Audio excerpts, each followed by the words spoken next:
Em nome do Senhor e Salvador Jesus, destacamos esse tema que já ficou evidente nas leituras, que são as provações da vida. E isso lembra bastante a questão até escolar, né? As provas. Amanhã, em muitas redes escolares, retorna às aulas, aí no colégios da rede estadual, de alguns municípios, também aqui no Colégio Concórdia, retorna os alunos no dia de amanhã. A gente vai ver aí o pessoal indo com as mochilas para os seus lugares. Particularmente, curiosamente, na minha família tem uma distinção. A Isabela, minha filha, está voltando às aulas amanhã, e o meu filho, por conta de ainda desregramentos causados pela pandemia no calendário, ele está terminando. Os últimos dias agora eram provas. O primeiro dia de aula, ele tem uma vibe bem diferente do que um dia de prova. Primeiro dia de aula, coisa e tal. Alguns professores já começam com conteúdo direto, né? Mas às vezes mais light. O dia de prova já é um dia de destaque, assim. E causa uma certa ansiedade, como vai ser, como nós vamos agir. Ainda que, se desde o primeiro dia o aluno já está mais ligado, o dia de prova também vai ser mais tranquilo, vai ser mais leve. Na vida, assim, a gente não sabe muito bem qual que é o dia da prova. No colégio, de repente, tem uma marcação, a semana de provas, aquele dia. Na vida, as coisas vão acontecendo, as provações surgem, e não sabemos nem mesmo o dia, digamos, daquela prova final, que é o dia derradeiro ou o dia da nossa morte.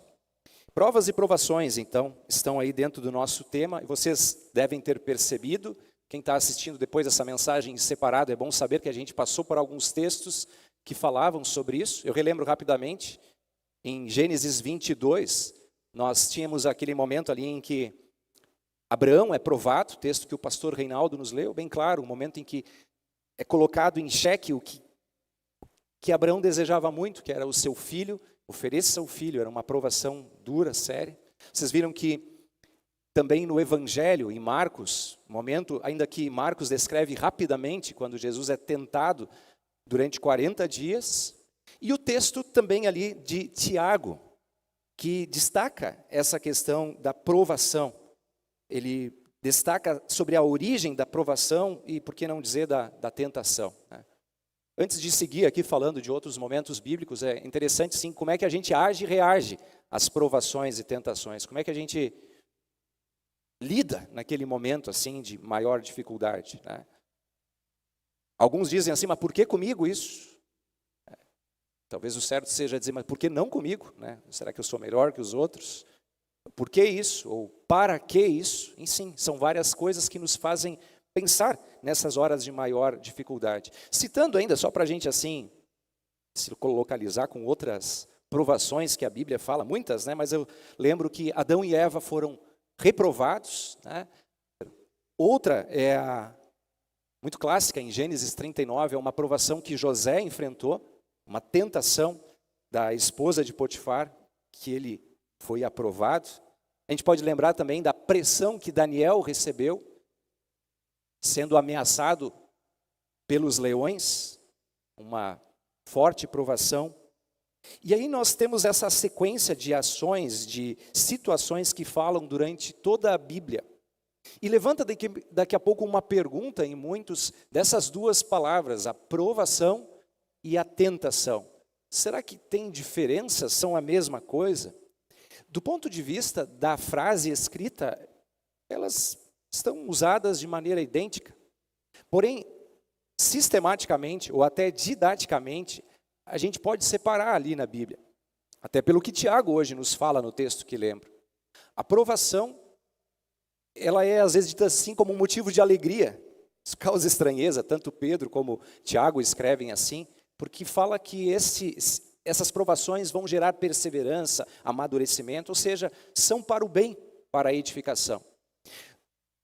Didaticamente, a gente olha para a tentação e ela aponta para algo que vai levar ao mal, que vai me levar à queda, que vai me levar à ruína. Pelo menos o propósito daquele que está usando. Então, aí nesse quadro, né, amadurecer na fé ou afastar de Deus, produz perseverança ou produz desobediência? Amizade com Deus, inimizade contra Deus. Produz, desenvolve o caráter, produz, desenvolve vergonha, queda, a sabedoria e a morte. Eu disse que Pedro escreveu assim sobre a aprovação, também Tiago, como a gente viu. É interessante que em 1 Pedro, capítulo 1, versículos 6 e 7, eu até coloco esse texto a seguir, diz assim: alegrem-se por isso, se bem que agora é possível que vocês fiquem tristes por algum tempo, por causa dos muitos tipos de provações que vocês estão sofrendo. Essas provações são para mostrar que a fé que vocês têm é verdadeira. Pois até o ouro que pode ser destruído é provado pelo fogo. Da mesma maneira, a fé que vocês têm, que vale muito mais do que o ouro, precisa ser provada para que continue firme.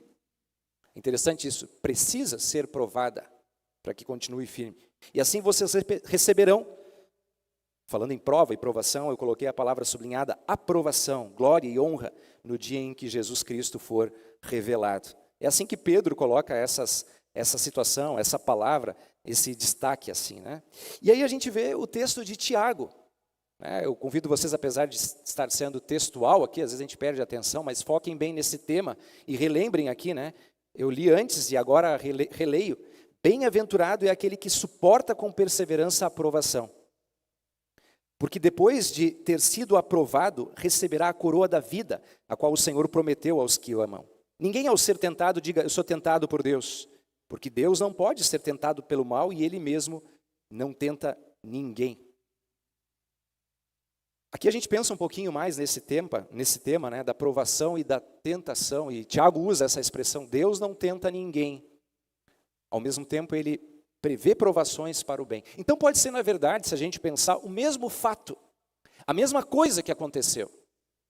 Um momento ruim da nossa vida, difícil, assim, amargo, ruim de vencê-lo, ele é o mesmo momento, mas ele vai ser usado por Deus para nos edificar, mas também será usado pelo diabo para nos derrubar.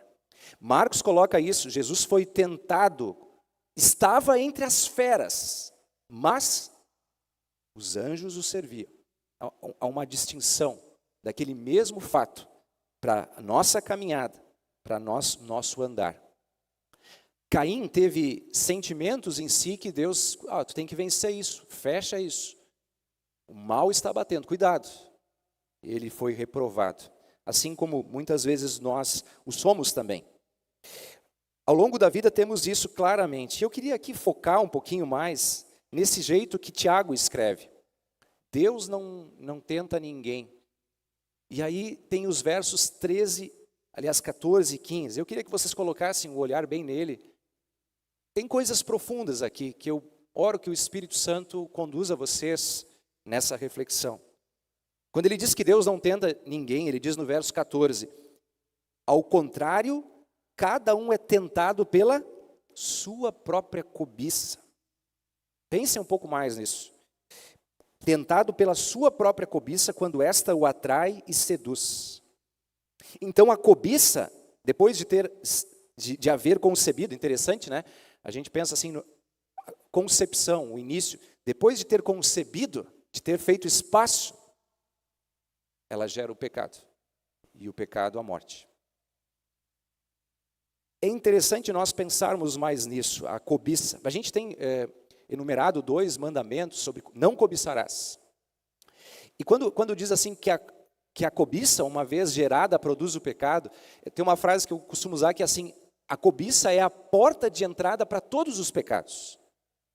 Tudo começa com esse desejo intenso, em que a gente quer muito uma coisa e começa a errar em busca disso. Só que é interessante que ao mesmo tempo em que a cobiça está lá nos últimos mandamentos, está escrito na Bíblia que a cobiça é um tipo de, olha a palavra que está escrito, idolatria. A gente agora não entendi, como assim a cobiça e a idolatria?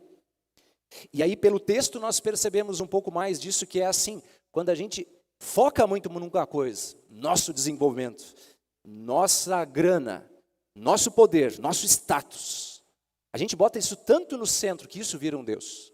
Porque Deus, outra coisa não é do que aquilo que a gente coloca no centro de nossas vidas. Um Deus com D minúsculo.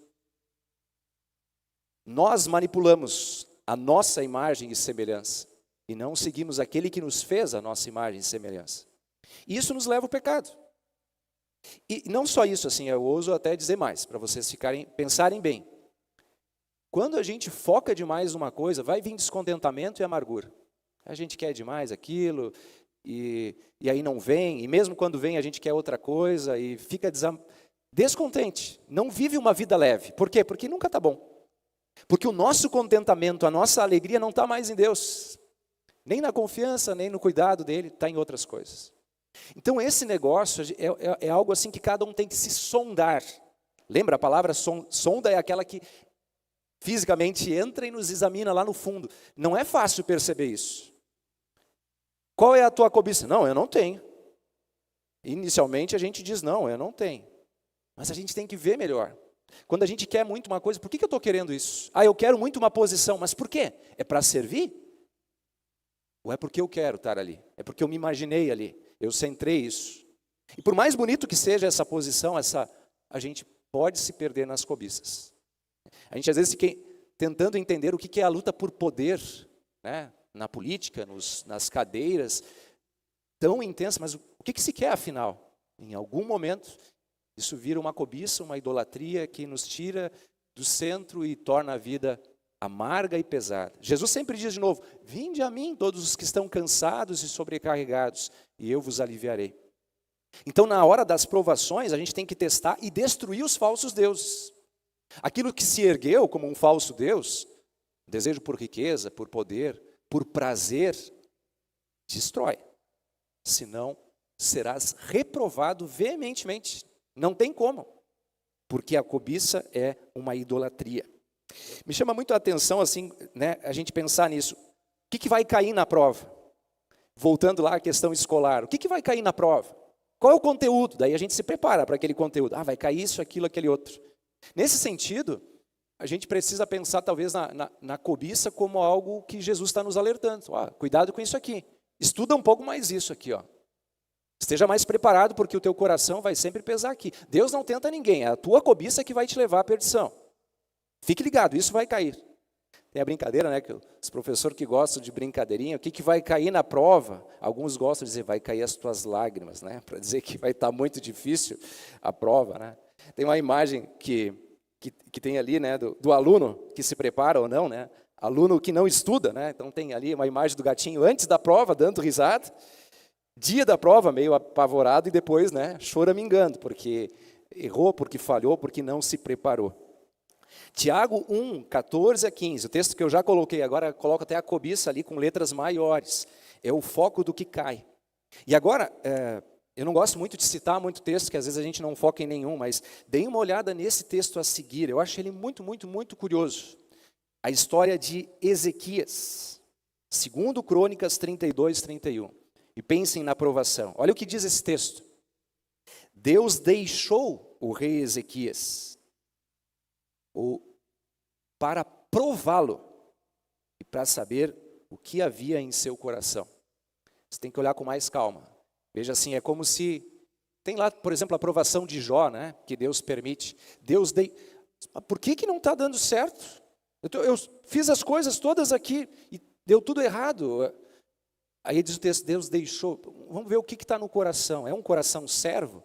É um coração que precisa destruir cobiças, vaidades, posições? Qual é?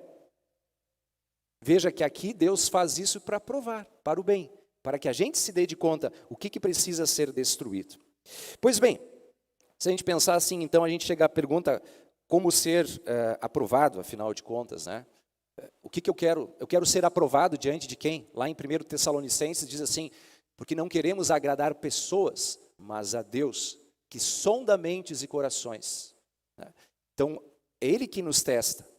A gente pode lembrar do próprio livro de Tiago, que nos fala sobre, Tiago 2,10, né? Diz assim, se você cumpre toda a lei, mas tropeça num ponto, tu está reprovado. Isso nos leva assim a um desespero, né? A gente vai fazer uma prova e tem que tirar 10, não pode falhar em nada. E na nossa falha humana nós nos desesperamos. Aí a gente entende como Jesus veio ao mundo e porque o Espírito Santo leva ele para ser tentado. Tudo em nosso lugar. E depois quando ele segue, e a quaresma é essa reflexão até a cruz, para pagar pela nossa reprovação. É por isso que a gente fecha tudo com Hebreus 11, dizendo assim, sem fé é impossível ser aprovado. Porque a fé outra coisa não é do que se apropriar e centrar-se em Deus. Se centramos em outras coisas, não tem como ser aprovado. Em Cristo, nós estamos naquele que nos aprova, que foi até a sua aprovação, até o final, até a morte, e morte de cruz. Mas não só isso, ele ressuscitou e promete, nas nossas caminhadas, também caminhar com a gente. E nos desafia dizendo, quem quer caminhar comigo, tome a sua cruz, negue-se. O que é negar-se, se não chegar à conclusão de qual é a minha cobiça e negar isso? O que é negar-se, se não avaliar o que eu sou provado e vencer isso? E focar em Jesus, e ter leveza no cumprimento e no andar do seu dia a dia.